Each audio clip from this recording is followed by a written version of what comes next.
Good morning. Chapter 5, Lesson 6 is on page 229. We're going to play with some more polynomials.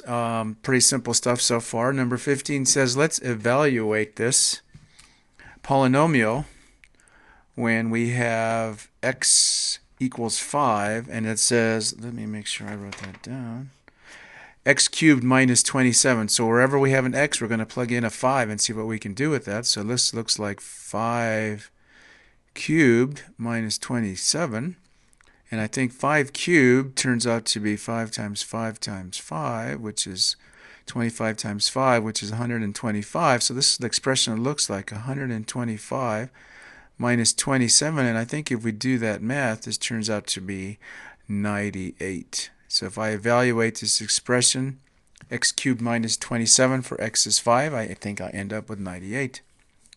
Let's try number 39. It says, here's a polynomial, ax squared plus 3x plus 7, and it is equal to 15 when x is 1. So I'm going to plug in an x is 1 and see if I can find out what a has to be. So this looks like a times 1 plus 3 times 1 plus 7, and that's going to be a 15. So I think this looks like 1a plus 3 plus 7 is equal to 15, or 1a plus 10 is equal to 15, or I think if I subtract 10 from both sides, 1a turns out to be equal to 15, take away 10, or 5, and so our final answer is a turns out to be 5. Now the expression also said if I stuck in x is equal to 2, the expression turned out to be 33. Let's see if that's going to work. And it doesn't really matter which of the two you chose. It works out either way.